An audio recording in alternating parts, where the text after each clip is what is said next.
जय हिंद दोस्तों, स्वागत है आप लोगों का इमर्जिंग मैथ 2.0 पर। शुरू करते हैं कुछ जनरल नॉलेज। पहला क्वेश्चन है, उत्पल वंश का पहला शासक कौन था? तो उत्पल वंश का पहला शासक था अवंतीवर्मन।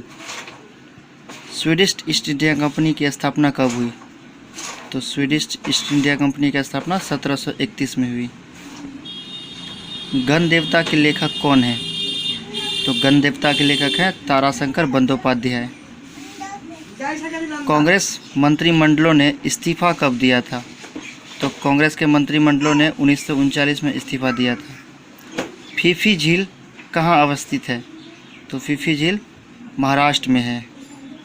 अलकनंदा और पिंडार का संगम क्या कहलाता है? तो अलकनंदा और पिंडार का संगम कर्णप्रयाग कहलाता है।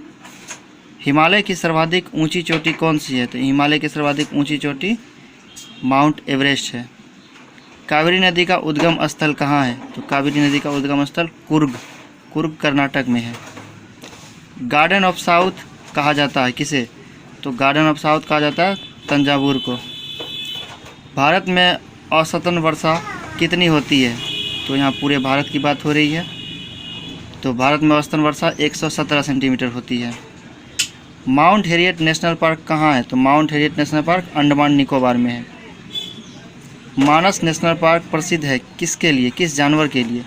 तो मानस नेशनल पार्क प्रसिद्ध है हाथी के लिए। मैगलन जल संधि किसको जोड़ती है? तो मैगलन जल संधि प्रशांत महासागर और दक्षिण अटलांटिक सागर को जोड़ती है। यूरोप का सबसे बड़ा लौह अयस्क उत्पादक देश कौन सा है? तो यूरोप का सबसे बड़ा लौह अयस्क उत्पादक देश है फ्रांस। दक्षिण अमेरिका का सबसे बड़ा नगर कौन सा है? तो दक्षिण अमेरिका का सबसे बड़ा नगर है ब्यूनस आयर्स। संविधान के किस भाग में निर्वाचन है? तो संविधान के भाग 15 में निर्वाचन है। सबसे पुरानी संसदीय समिति कौन सी है? तो सबसे पुरानी संसदीय समिति है लोक लेखा समिति। और सबसे बड़ी संसदीय समिति है प्राक्कलन समिति।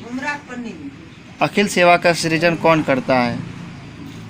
अखिल भारतीय सेवा का सृजन कौन करता है? तो राज्यसभा अनुच्छेद 312 के तहत। संसदीय समिति की कुल संख्या कितनी होती है? संसदीय समिति की कुल संख्या 24 होती है, 16 लोकसभा से और 8 राज्यसभा से, कुल 24।